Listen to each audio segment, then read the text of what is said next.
Olá, sejam bem-vindos. Bom domingo a todos. Olá, Valdo. Olá, Samile. Me escutam bem? Deem um retorno sobre o áudio.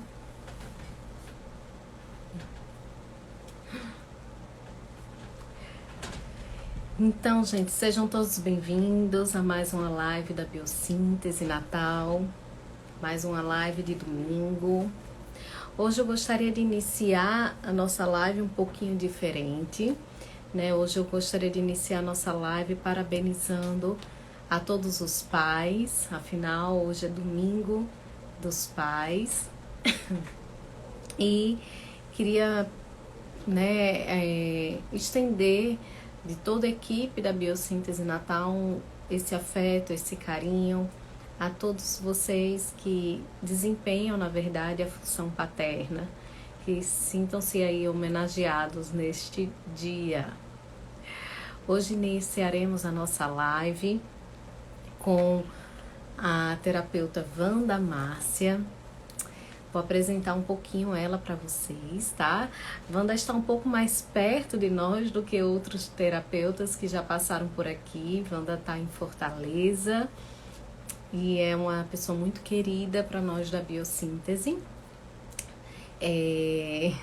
Obrigada, sejam todos bem-vindos. Então, vou apresentá-la para vocês antes de chamá-la aqui, tá bom? Então, Wanda Márcia, ela é mestre em saúde coletiva, especialista em psicologia hospitalar pelo Hospital das Clínicas em São Paulo. Ela é psicóloga e tutora do setor de transplante renal e também trabalha na clínica como psicoterapeuta corporal em biossíntese e em bioenergética. Também está terminando outras formações em terapia de casal, sexualidade, e é uma pessoa que hoje vai nos agraciar com um tema muito bonito, né, e muito importante também a se refletir, né, que é sobre os processos que acontecem dentro do ambiente hospitalar, em especial com pacientes renais, né, transplantados. Então hoje ela vai trazer um pouco desse tema para nós aí, tá bom? Vão entrando, vão mandando aí os aviãozinhos, chamando as pessoas. Hoje é dia dos pais. Sei que muitos vão ver essa live depois, mas para aqueles que estão aí, sejam bem-vindos e vamos espalhando aí o amor e o conhecimento através aqui desta live. Então vou chamar aqui Wanda para vocês.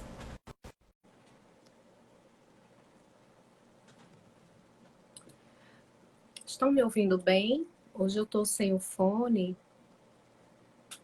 mas se tiver ruim eu coloco. Só me deem um feedback por aqui. Oi, Cris.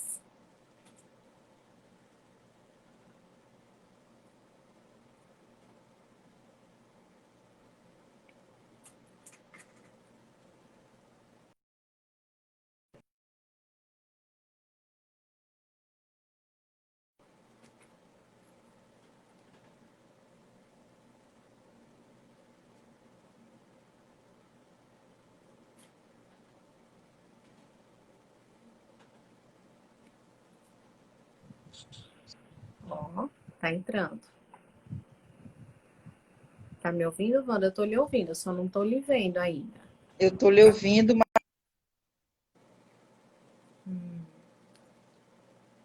Vamos ver aqui, deve ser uma questão na conexão da Wanda. Vou chamá-la novamente. Assim como já aconteceu em outras lives, se tivermos problemas aqui com a conexão, a gente reinicia a live para vocês não perderem esse tempinho da live, tá bom? Então não se preocupem. Vou tentar aqui mais uma vez.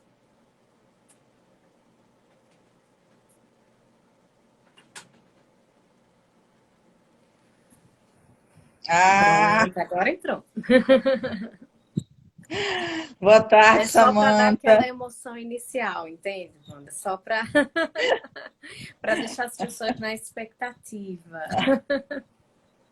Essa expectativa me mata, porque sou meio atrapalhada com tecnologia. Mas já deu certo, já estamos aqui.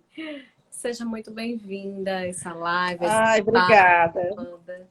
É muito bom, né, tê-la aqui conosco, trazendo um outro tema, né, diferente um pouquinho dos que já passaram por aqui, mas ao mesmo tempo muito importante, acredito, né, para que nós possamos entender melhor esse universo da psicologia hospitalar, esse universo das pessoas, né, que passam aí pelas questões, né, dos transplantes, em especial do transplante renal. E então, seja muito, muito, muito bem-vinda a esse espaço. Olha, boa tarde mais uma vez e boa tarde às pessoas, né, que estão assistindo. E muito obrigada pelo convite.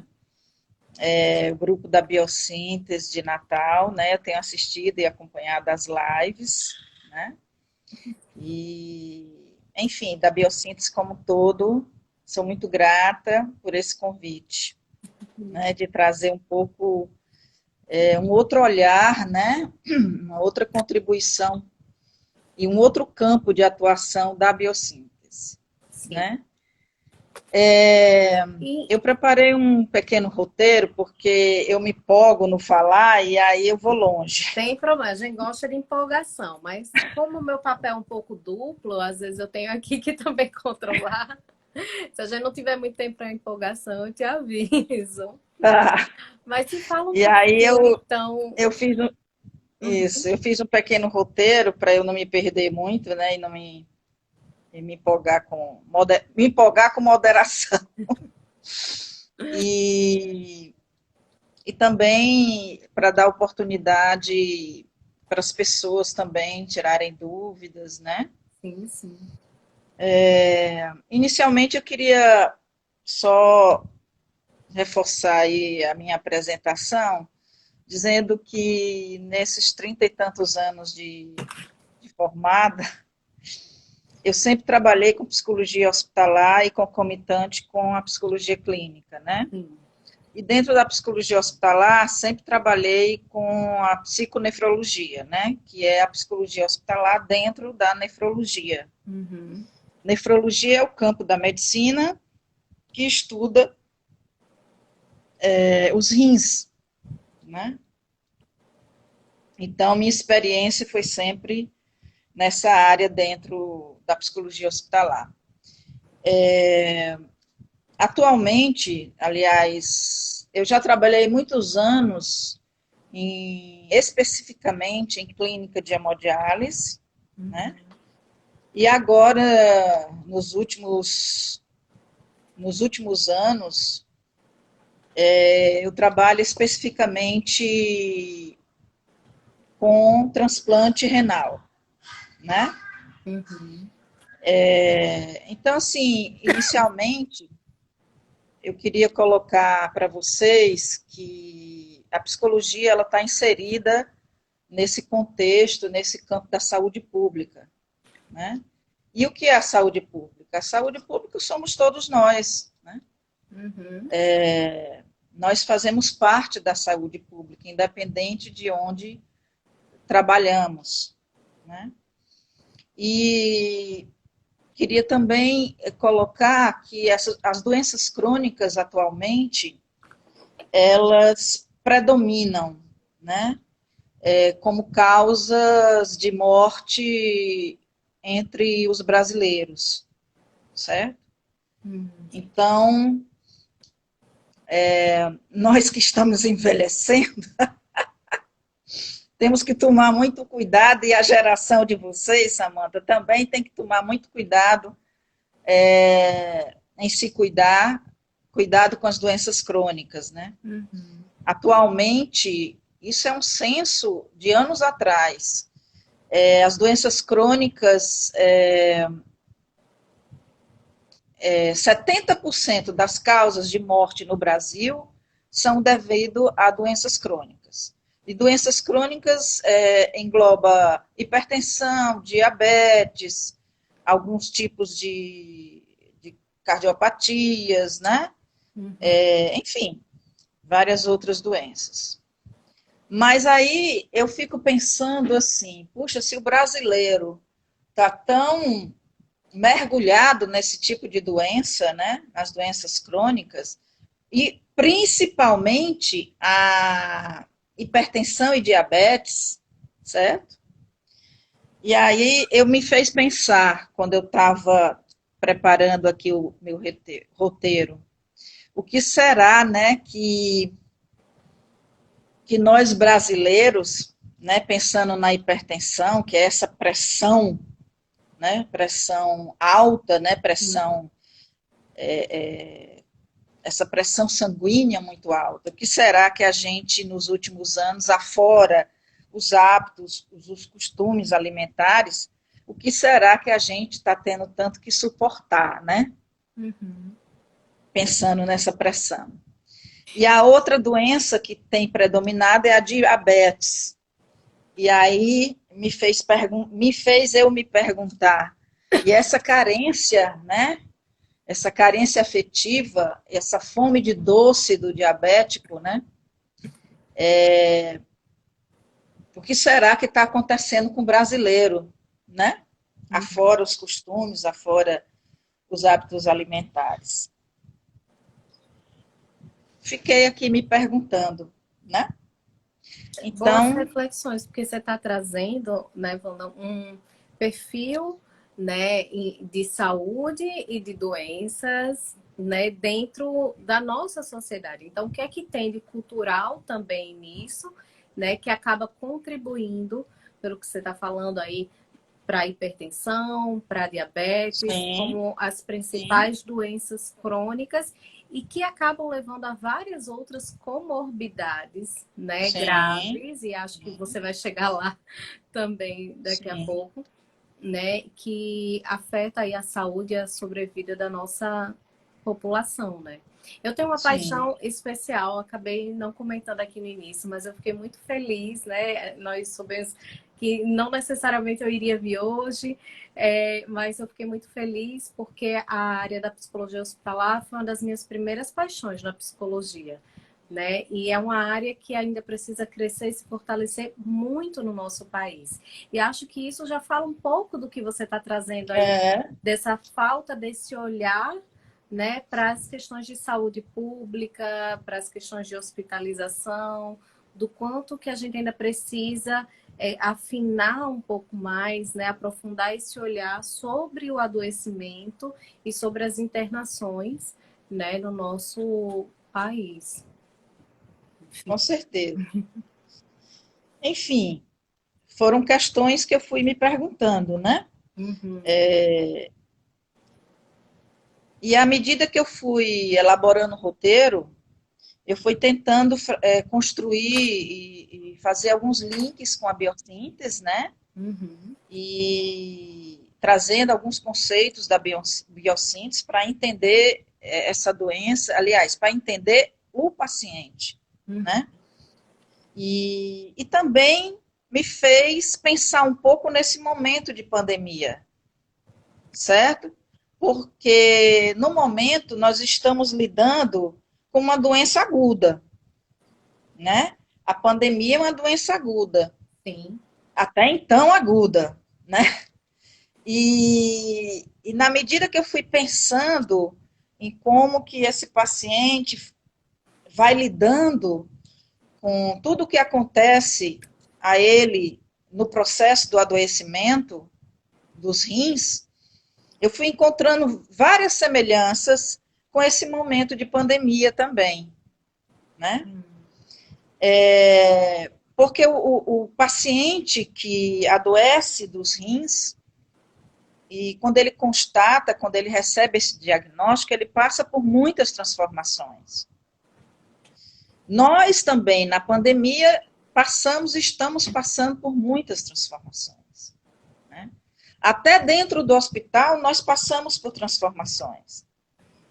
Né? O hospital que eu trabalho, ele virou inteiro Covid.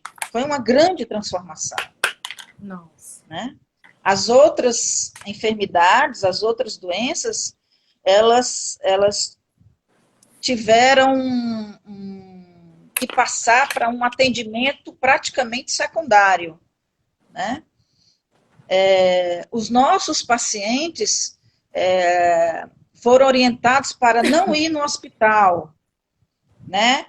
A equipe teve que fazer atendimento pelo telefone ou online, né? Por videochamada. Então, o nosso paciente, ele também sumiu do hospital, né? Então, foram muitas transformações.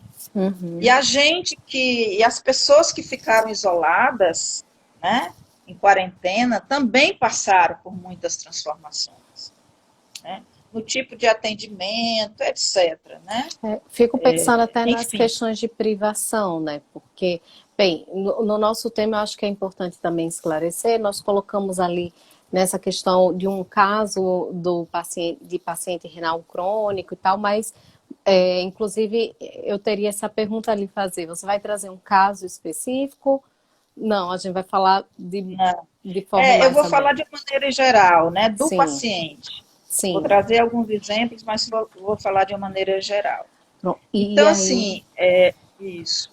Uhum. Então, assim, é importante que nós, psicólogos hospitalares e terapeutas de consultório, a gente fique muito atento a alguns pressupostos, que às vezes a gente já parte de alguns pressupostos quando vai atender o paciente. Principalmente o paciente em adoecimento ou com uma doença. Né? Pressupostos tipo, uma pessoa que tem uma doença, ela vai parar para refletir diante do seu sofrimento e vai se tornar uma pessoa melhor. Não necessariamente. Né? Não necessariamente uma pessoa com uma doença se torna uma pessoa melhor. Sim. Mas isso é um pressuposto. Né? Ela vai fazer toda a reflexão de vida dela ali naquele momento e evoluir através né? Assim como na pandemia. Né? Sim, passamos por esse momento, então vamos refletir, vamos mudar e nos transformar. Não necessariamente, né? Sim. Outro pressuposto que às vezes de onde a gente parte para ir atender um paciente, que toda doença traz sofrimento. Uhum. Nem sempre. Né? Sim. Porque o que é sofrimento para mim não é para você. Interessante. Né? Sofrimento e nem também é subjetivo. E nem todo sofrimento é a partir de uma doença. Todo grande sofrimento é a partir de uma doença, necessariamente. Né? Uhum. Então, assim, sofrer é diferente de adoecer e vice-versa. Por isso a importância da gente respeitar a singularidade de cada pessoa, de como essa pessoa lida com o seu adoecer, de como essa pessoa relata a sua doença. Cada pessoa vai contar e vai relatar a sua doença de um jeito diferente. Uhum. Né? Porque também não existe um manual que nos mostre assim, que todo sofrimento é um erro, é uma coisa que não se deve passar, né? Sim. Que deve ser eliminado da vida. Tem até uma pergunta aqui, Wanda, sobre isso, assim, perguntando se esses pressupostos que você trouxe agora sobre o adoecimento, sobre a internação, se eles acabam atrapalhando de alguma forma, de alguma medida, o atendimento, né? Com certeza, porque são pressupostos que às vezes se transformam em crenças, e isso é muito cultural também, e está em todos nós, pacientes, psicólogos, terapeutas. Mas quando é a equipe, ou o terapeuta, ou o psicólogo, que vai para o atendimento com o paciente, e sem se dar conta desse pressuposto, ele já chega para o paciente querendo corrigir a sua dor, corrigir o seu sofrimento, né? Corrigir aquela emoção, como se pudesse corrigir, né? Então, assim, quer dizer, sofrimento, ele não é um erro, né? Ele faz parte do nosso processo de humanização, né? Se Sim. tornar humano, né? Então, esse pressuposto atrapalha muito. E eu vejo que na equipe, os médicos e as enfermeiras, por exemplo, por não terem sido muito bem preparados, né, ou não estarem muito atentos a isso, acabam partindo de pressupostos. Tipo assim, a pessoa adoeceu, né? A família está próximo, cuidando, mas a família tem uma péssima relação com o paciente. Aí o médico vem e diz, partindo de um pressuposto que se uma pessoa adoece, todo mundo tem que amá-la e cuidar muito bem porque ela está doente. E aí, quando eu mostro que relação familiar que existia antes dessa doença, né, é que eles começam a compreender.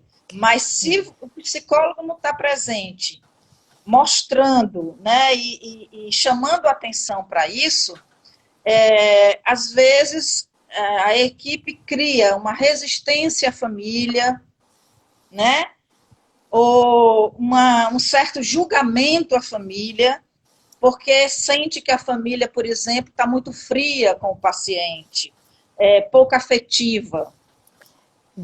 É Então, interessante são pensar pressupostos, nisso, né? porque hoje, sendo o Dia dos Pais, por exemplo, essa é uma data que, de alguma maneira, mobiliza muitas equipes de saúde quando você tem pais internados e onde estão os filhos, e hoje é Dia dos Pais, e a gente está falando de olhar para além do texto, né? Olhar para o Isso. contexto dessas relações que já existiam antes do adoecimento e que inclusive o próprio adoecimento também traz outras repercussões, outras questões para estas relações familiares, né, Wanda?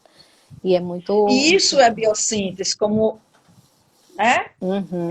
A biossíntese, o Bodella coloca da importância da gente respeitar a singularidade de cada um, né? Uhum. Sem atravessamentos, né? Procurando respeitar essa individualidade, sem julgamentos. Sim. Né? Bom, mas para entrar realmente no que acontece com o paciente com essa doença crônica, né, renal crônica, eu queria só contextualizar um pouco a doença, que Uhum. ela é uma doença, né, o nome já está dizendo crônica, ou seja, não tem cura, né, e o diagnóstico é dado quando os dois rins param de funcionar, né, os dois rins já não estão filtrando adequadamente o sangue, né? E aí existem dois tipos de tratamento: a diálise ou o transplante de rim, certo? Uhum. Então, quando o paciente ele recebe esse diagnóstico, acontecem mudanças muito radicais na vida, né? Sim. Mudanças no trabalho, sociais, nas relações, financeiras, na alimentação e na imagem corporal, certo? Na sexualidade, muitas mudanças, com muitas restrições, certo? Muitos limites, muitos riscos, riscos de morte. É como se a biologia dele, tá? Biologicamente, ele percebe, a biologia dele fica avisando, cuidado que a morte Tá aí. vem aí, tá aí, Isso. né? Então, ele entra em contato com essa finitude, com a sua vulnerabilidade, com essa imprevisibilidade da vida, tá? E aí, quando eu estava pensando nisso, eu lembrei da pandemia. É Eu uma acho ótima o que paralelo. umas pessoas mais, outras menos, nós também entramos em contato um pouco com essa vulnerabilidade, com essa total imprevisibilidade da vida. E com as Quem imaginou restrições, né? Porque eu acho que com isso as é muito claro restrições? para quem entra um pouco em contato com o universo de pacientes em hemodiálise, pacientes renais crônicos, a gente vê quantas restrições eles têm da alimentação, do sair, né, da rotina. Então, é algo que nós não imaginávamos, talvez antes da pandemia, viver uma restrição tão coletiva, digamos assim, como esta que estamos agora. É um ótimo paralelo, realmente. Quando que nós imaginávamos estar trancados em casa, né? Sim, Com tantas restrições e com medo. Medo de pegar o vírus, medo de morrer. Aí, quer dizer, quem está preparado emocionalmente para viver isso? O uhum, doente renal, ele não está preparado quando ele diz assim, quando o médico diz para ele, olha, a partir de hoje não pode isso, isso, isso, isso, isso, e você vai ter que entrar imediatamente num tratamento de hemodiálise, por exemplo, que é a filtração do sangue. Quem de nós estávamos preparados para ficar trancados em casa, numa pandemia? Né? né? Então, assim, é uma situação para a pessoa, para o paciente renal, a entrada numa hemodiálise é uma situação traumática. Sim, E eu acho que alguns de nós vivemos a pandemia como um trauma também, né? De certa forma. E o trauma, às vezes, e em geral, nos leva a estados confusionais. Então, a gente percebe isso no renal crônico. Né? Na verdade, assim, a partir de tantas mudanças, ele perde um pouco a sua identidade. sim. E eu acho que isso também nos afetou na pandemia. Com certeza. Imagina quantas E, pessoas tinham a identidade para fora e na hora que entra em um confinamento, onde está a minha identidade, né? A Fernanda colocou até aqui que se pensarmos nesse filtro, né? Você falou aí que os pacientes renais crônicos que estão em hemodiálise, eles vão ali filtrar o sangue, tudo. E dentro desse filtro, ainda é mais interessante pensar entre essa relação do dentro e do fora, né? E na sim, pandemia também sim, vivenciamos muito quem nós éramos é, para fora e quem nós somos para dentro, né? E como isso funciona. exatamente, exatamente. É, é, Espera ainda que eu... Quando eu digo dessa perda de identidade, né, que eu estava falando, quer dizer, algumas pessoas, obviamente em intensidades diferentes, de forma diferentes, óbvio, né? Mas assim, pessoas que... E agora? Pessoas que eram muito para fora, né? Que tinham uma vida muito lá fora e que funcionavam muito para fora. Tiveram que estar dentro de casa e dentro de si. Então, assim, quem sou eu? Né? Eu que fazia isso, meu ritual era isso. Era o que mais se ouvia falar nos atendimentos online, Sim, né? Dos nossos clientes de consultório. E o renal crônico, ele também ele se pergunta toda hora, quem sou eu agora? Né? Que não posso mais isso, mais isso, mais isso, mais isso. que não tenho a Né? liberdade de filtrar meu próprio organismo, se a gente para pensar. Né? Eu Claro, dependo de algo que vem de fora, de uma rotina, de um horário, né, que me aprisiona, porque é um aprisionamento por sobrevivência, assim como nós vivenciamos na pandemia.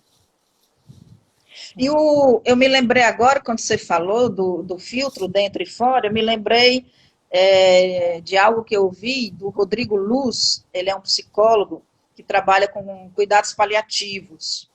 Ele Uhum. é o presidente da Fundação Elizabeth Kubler-Ross, aqui no Brasil. e ele fala que o paciente terminal, o paciente adoecido, né, em um adoecimento, ele precisa buscar minimamente esse pulsar. O pulsar do dentro e fora, o pulsar do relaxamento e da contração, que é a base de Reich, né? É o pulsar da vida, né? Que é o pulsar da vida. Quer dizer, o que ele fala, que tem muito a ver com a gente, com a biossíntese, com a psicoterapia corporal, com Reich, é que a patologia não é ficar com medo, não é entrar em contato com medo. A patologia é não minimamente pulsar, né? Entre o medo e o relaxamento. O medo, mesmo e principalmente nessa pandemia. Né? E aí a gente vê no renal crônico um pouco isso, né? Porque ele vai perdendo um pouco esse pulsar. Até porque, pensando nas camadas embriológicas que o Bodella se refere, se baseia para construir os seus 3 principais métodos terapêuticos, né, que é o Centre, Facing e Ground. No renal crônico, essa camada endodérmica do paciente, que são todas as nossas vísceras, né, que tem relação com nossas emoções e sentimentos, ela é profundamente afetada. Porque tem as vísceras dele, no caso os rins, estão profundamente paralisados. Estão paralisados. Então, minhas vísceras não funcionam direito. Né? Afora os efeitos da doença, né, e da medicação que ele toma, efeitos colaterais que vão também afetando outras vísceras. Assim como a camada dele, a camada mesoderma, que é responsável pela nossa musculatura, o fluxo, né, do movimento, o fluxo sanguíneo que nos dá um movimento, que movimenta a oxigenação, aliás, a nossa coluna, ela também é profundamente afetada. Né? Ele perde o equilíbrio muscular, a mobilidade. A musculatura dele se atrofia um pouco. Né? Tem alteração na postura, né? Pouco movimento. Então, são 2 camadas profundamente afetadas. Até porque, quando ele está em tratamento, o fluxo sanguíneo dele não é mais algo pertencendo a uma imagem corporal interna. Porque ele tem que ser ligado, né? Através de catéteres, o sangue tem que sair para fora dele, passar por uma máquina e ser filtrado. Então, já há uma mudança e uma alteração grande nessa imagem corporal. Né? E aí vem a questão do filtro, que é o que é dentro e o que é fora. Sim. O que é meu e o que é seu. O que é interior e o que é exterior. Né? Que eu acho que nessa pandemia nós vivemos muito um pouco, fomos afetados também por essa questão. Sim. Né? O que é dentro e o que é fora. O que é interior e o que é exterior. Com certeza, né? Perfeito. E no caso do renal crônico, o que acontece é que a camada ectoderma, ela é sobrecarregada. Eu digo assim, ela se sobressai como defesa, tá? Todos os canais de percepção dessa camada ectoderma entram no estado de alerta. Poderíamos pensar, Wanda, que no caso é a camada com maior possibilidade de pulsação, de expressão, né, de vida no meio. Quando você olha para outras que estão paralisadas ou atrofiando, né, de alguma maneira, né? Não tem como ser diferente. Acaba que ela é a que vai segurar o que resta, né, de vida, de saúde nesse corpo. Sim, com certeza. E quando ele se liga à máquina, né? Essa ligação Sim. dele à máquina acaba levando o paciente a uma forma regredida involuntariamente, tá? Ele leva o paciente a essa regressão involuntária, tá? Porque ele volta a se firmar no fluxo sanguíneo dele. É verdade. Esse fluxo sanguíneo, que lá na vida intrauterina Intrauterina. Tava... era era o grande chão, vamos dizer assim, né? Um dos grandes chãos do bebê, e que na fase adulta a gente vai construindo, desenvolvendo e descobrindo outros chãos, outras formas de se firmar na vida. Uhum. Involuntariamente, ele volta a se firmar, né, nesse fluxo sanguíneo. Porque depende disso para ele viver. E é literalmente através de um fio condutor, né, que É entra e isso. que sai e que pulsa por ele nesse filtro, né, e ao mesmo tempo não deixa de ser uma grande metáfora, né, de uma fase de uma dependência para além de absoluta intrauterina, Sim, para uma fase onde ele pensa, sonha com esse transplante e com a possibilidade de ter uma autonomia, né, maior de vida. Muito lindo. exatamente. Você falou uma palavra importante: dependência. Ele fica dependente da máquina, né? Preso a uma forma de apego, vamos Uhum. dizer assim, né? De uma dependência, um apego, só que um apego muito desagradável e assustador. E você falou apego, me lembrei agora, eu não sei quantos, né, daqueles que estão vendo a live já tiveram esse contato com essa realidade, mas existem dois apegos no próprio corpo que chamam muita atenção de um paciente que está em hemodiálise. Ou pelo catéter, que é uma Isso. entrada que precisa ser muito preservada para né, contra infecções, tudo, ou com a fístula, né, que o paciente faz através de um procedimento cirúrgico para poder usar toda semana, mais de uma vez na semana, para fazer a hemodiálise. Então, no próprio corpo dele, ele tem pontos de extrema sensibilidade e apego, né? Para um paciente renal perder uma fístula é algo assim extremamente difícil, né, e doloroso. E quando ele faz o transplante, né, ele deixa de fazer a hemodiálise, né, mas ele continua dependente. Só que dependente agora da medicação e da equipe, Sim. Dos né, cuidadores, né? dos E dessa cuidadores também. nutrição química. Isso. Então, com o transplante, ele coloca um rim só, né? Ele coloca um rim.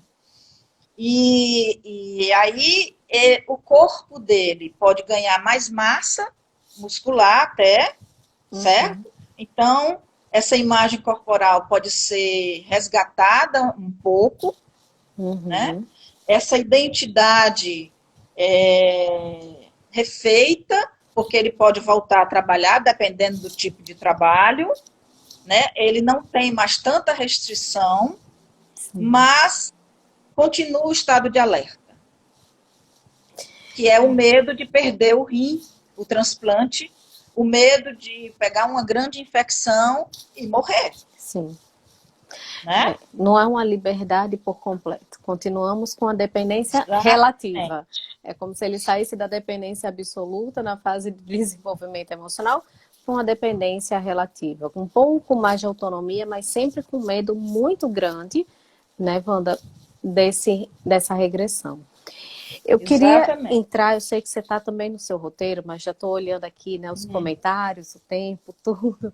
Queria aproveitar essa deixa para perguntar como, né, o que podemos abordar? Como é que que tipo de recursos, né? Pensando aí na biossíntese, você já veio falando das camadas embrionárias, dessa percepção contextualizada de sujeito, que é algo primordial para a biossíntese, né? Então, que tipos de recursos da biossíntese nós podemos levar para esse paciente, além dessa compreensão de sujeito que nós já estamos falando aqui?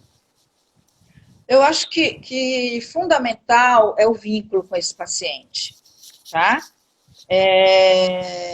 Construirmos um bom vínculo com esse paciente, ajudá-lo a se reorganizar minimamente, a se firmar, a ter uma boa experiência de confiança, né? Dele ter uma boa experiência de confiança conosco,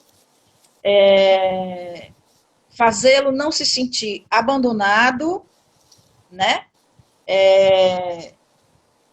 E assim, podermos validar suas questões, suas dores, certo? É importante que a gente possa não ficar assustado com as questões do paciente, que possamos ter empatia com a sua dor, né? Sem também entrarmos no nosso controle narcísico, né, do psicólogo, do terapeuta, que a gente tem que ter as respostas para a angústia dele, né? Que ele possa sentir que essa dor ela tem espaço para se revelar, né? Porque o centro não é o cuidado. O cuidado é como nós vamos chegar no paciente. O centro é o paciente. Sim. Né? Sim. O centro não é o cuidado. Então, assim, que a gente possa ajudá-lo, eu, principalmente agora trabalhando com transplante, ajudar nessa reorganização da autoimagem, tá? Para que ele possa se autorregular melhor, né? Tenha uma melhor autorregulação, que ele possa encontrar novos recursos, novos canais para essa organização, essa reorganização energética, e muito através do facing, né, do contato de olho, sabe? Eu trabalho muito também no contato com os pés, porque eu atendo na enfermaria e nem sempre o paciente pode ficar em pé quando ele está na enfermaria. Então, tocar os pés do paciente. Isso já responde até uma pergunta aqui do João Barbosa, perguntando como trabalhar o grounding e a respiração nesse contexto de pacientes renais em biossíntese. Então, eu trabalho muito a respiração com eles, muito, fundamentalmente. Entendeu? Tanto no pré-transplante, quando eles estão se preparando, e depois do transplante ou durante a internação. Respiração, tocar os pés do paciente, né? Dar um ground na cabeça, por quê? Porque às vezes, como são pacientes que tomam medicações para diminuir a imunidade, são imunossuprimidos, né? Imunodeprimidos, então, às vezes, dependendo da situação, a gente não pode tocar muito o paciente para protegê-los, não pela gente, entendeu? Podemos fazer isso com um paralelo da pandemia também, né? Que por amor, por proteção, a gente também não pode se abraçar, não pode se tocar. E estamos agora aprendendo como temos outras formas de toque, né, Wanda? Pelo olhar, pela palavra, né? Então o Face, ele entra, né? O Face e o Sound entram como recursos aí fundamentais para esse contato, com né? certeza. Por quê? Porque ele viveu, e talvez esteja vivendo, o paciente renal, uma situação traumática. Então, no trauma, né, o paciente, ele está fora do corpo. Ele perde um pouco o contato com o próprio corpo. Então, nós temos que ter pequenas visitas a esse corpo, né? Então, estarmos atentos a quando olhar e quando não olhar, quando tocar, quando não tocar, né? Uhum. Cuidado também para a gente não confrontar esse paciente diretamente com medo dele, né? Por que esse cuidado? Porque são pacientes que estão em contato ali, a flor da pele, com a questão do limite, né? Então, uma maior desorganização emocional é muito fácil de acontecer, Sim. né? Então, assim, é fazer com que o paciente encontre algum lugar seguro, tá? Trabalhando sempre no aqui e agora com ele. Eu acho que é exatamente o paciente, paciente e a pessoa que ficou muito assustada ou traumatizada na pandemia. Eu acho Uhum. que é um pouco isso, é a gente trabalhar no aqui e agora, ter muito cuidado com a confrontação direta, né, com medo da pessoa. Ou seja, né, Wanda, você está trazendo aí algo que você já falou há pouco tempo, mas que é primordial, essa essa capacidade de se vincular e de entender que nós estamos falando de pessoas que já estão traumatizadas, que já estão em Sim, contato sim. com o medo da morte, né, com medo da não possibilidade, né, de voltar a viver aquilo que deseja. Então, a sensibilidade, essa sutileza no contato, ela também é fundamental para que você não seja mais uma coisa invadindo, porque se a gente pensa até Mas na algo máquina traumatizante, do né? catéter, a gente já está falando de muitas invasões ao próprio corpo, ao próprio sujeito. Né? Então, temos que ter muito cuidado para não retraumatizar esse sujeito nesse momento, né? Não sermos um fator traumatizante também, estressor também, né? Sim, Porque houve uma descontinuidade na linha do destino dela, né? O Safra se refere à linha do destino, né? uhum, Houve uma descontinuidade. Em nós também houve uma descontinuidade da nossa linha do destino. sim. No início da pandemia, semanas antes do início do isolamento, eu estava com vários projetos, Ah, nossa, nem tá? Vários projetos para serem executar, concretizados. Hã? executado, né, mano? Muitas coisas. Deixa eu rir, porque tô Presencialmente, com minha entendeu? agenda na mão. Olha isso. Tudo isso eram coisas que eu É, iria fazer em 2020. Metade disso já foi, né? pois é. E a gente fala Então, eu estava como. com alguns projetos que eu iria concretizar presencialmente. Eram projetos que não dá para ser muito online, entendeu? De repente, quando eu me isolei e eu fui para a quarentena, eu fiquei me perguntando: e cadê minha vida? Isso. E Cadê cadê meus tudo que eu tinha projetos? planejado? Isso. Cadê as coisas que eu ia fazer? E é Então, houve uma exatamente isso. descontinuidade na minha linha do destino também, como diz o Safra, né? Então, assim, esse continuar, o continuar ser, uma expressão do Winnicott, ele foi interrompido por renal crônico para nós na Sim. pandemia, né? Então, assim,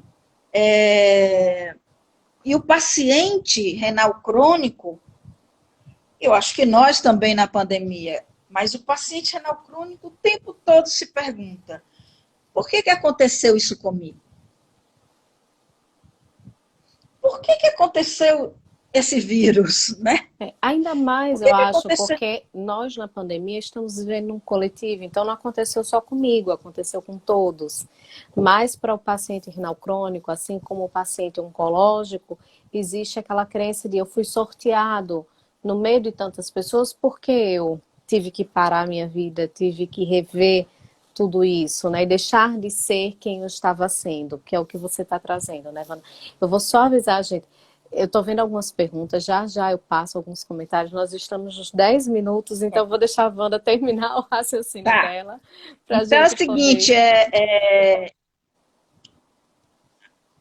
colocar para o paciente, eu colocar para o paciente verdadeiramente que isso é um fato, a Uhum, doença é um fato, e uhum, isso ninguém pode mudar, né? Que a sim, Liane, outro dia numa aula, a Liane Zink, né? uhum, Falou sobre o destino, né? O destino nós não podemos mudar. Agora, o que nós podemos fazer com esse destino, com esse fato, aí isso pode mudar o nosso destino, né? sim, Que é um pouco isso na pandemia, é um fato. O vírus é um fato, né? Então, que nós vamos poder nos reinventar e fazer com isso pode mudar nosso jeito de lidar, sim. né? Então, assim, a coisa, eu acho que é muito importante a gente, porque, olha, a gente respeitar essa singularidade, eu volto a repetir, do paciente, né? Porque a doença, ela pode ser uma experiência libertadora, Uhum. né?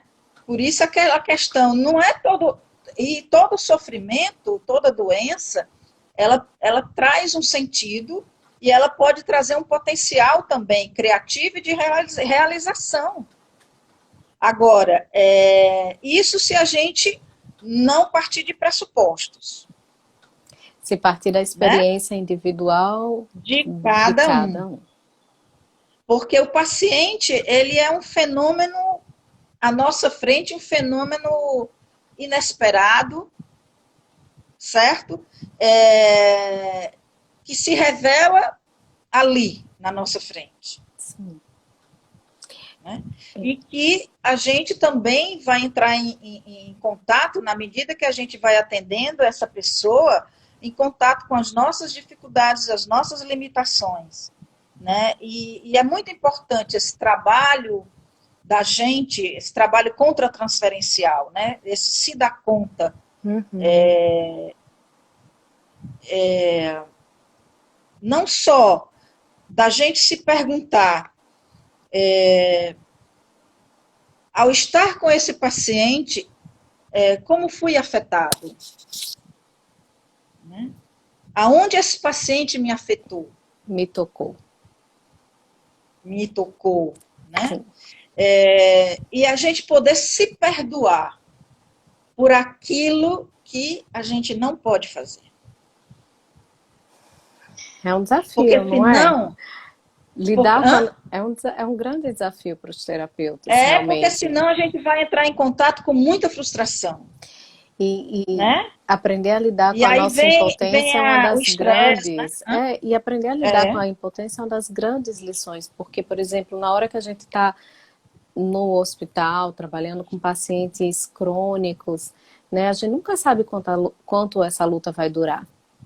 E por maior que seja o nosso desejo, né, claro, Wanda, às vezes o nosso claro. papel vai ser muito mais de tornar digna aquela passagem, aquela despedida, aquele processo, do que necessariamente se agarrar a um futuro que a gente não tem esse controle, né? É, e vamos dizer assim, na medida em que a gente se percebe como terapeuta, equipe, psicólogo, né?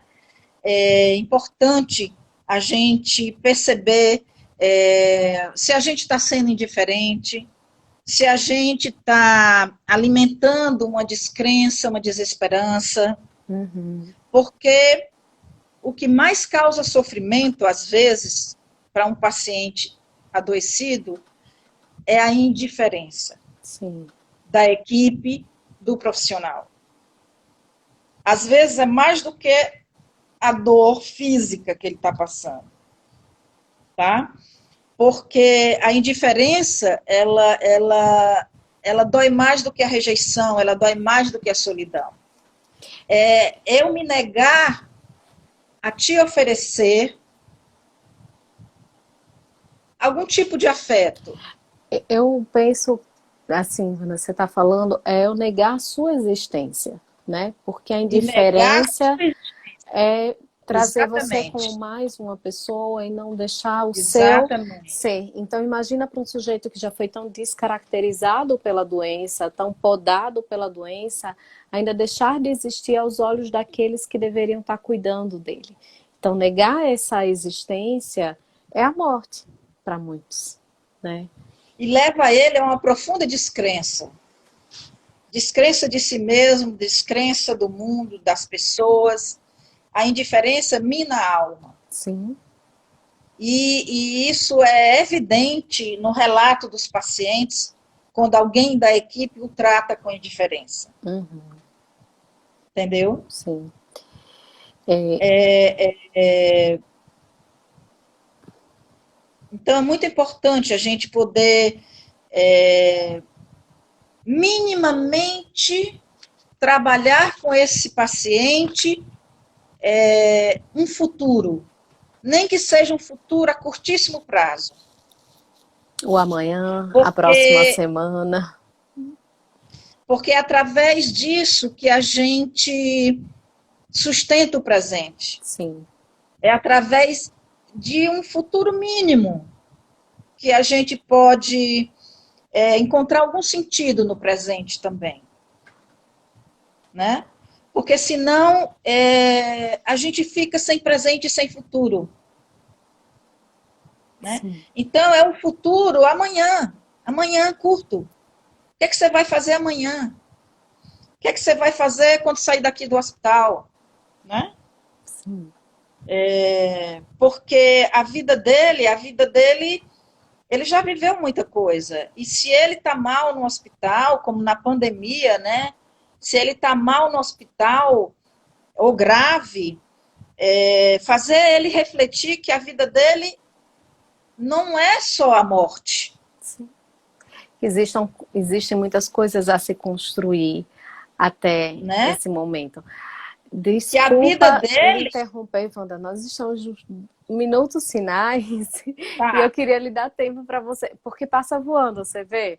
A gente fala é muita mesmo, coisa. viu? E falando em existência, eu queria agradecer alguns depoimentos. A Lourdinha trouxe um depoimento aqui que o marido faz hemodiálise há 20 anos, que é renal crônico há 35, né? Que durante esse tempo ele fez transplante de rins, durou 11 anos e vive hoje na hemodiálise.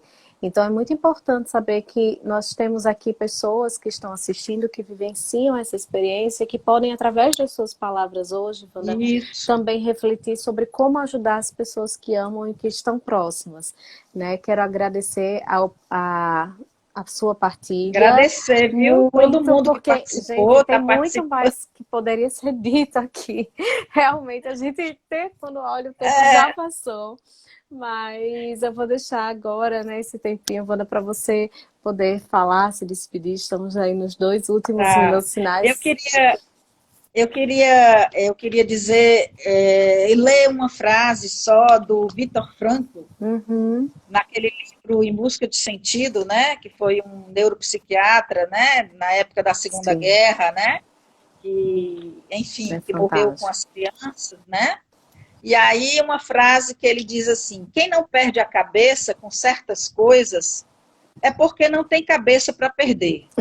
Ora, numa situação anormal, uma reação anormal simplesmente é a conduta normal. Que eu acho que é o que o renal crônico vive, que é o que nós vivemos, estamos vivendo na pandemia, né? Por isso que eu digo muito para os médicos, assim, eu bato muito nessa tecla, não existe o paciente ideal, o paciente está triste, deprimido, agressivo. Eu digo, gente, um comportamento para vocês anormal é o normal para ele, Sim, é o normal numa situação dessa, né? sim. E eu bato muito isso na tecla, né? Wanda, que Mas eu queria experiência agradecer demais o sensível, que convite, lindo. Muito bom, Fih. Muito que bom ter pessoas. assistiram. Temos pessoas aqui, temos a Cláudia de Portugal, que será a nossa próxima entrevistada. Muito obrigada por estar aqui também, Cláudia. Muito obrigada a todos. Eu fico muito emocionada com o que Todos. você traz. Muito, muito de coração. Seja sempre bem-vinda a esse espaço. Obrigada, viu? Obrigada a vocês todos, as pessoas. E bom domingo de Dia dos Pais para quem está aqui no Feliz Dia dos Pais Brasil. para todo mundo. Um beijo grande, obrigada pela participação. Obrigada, viu?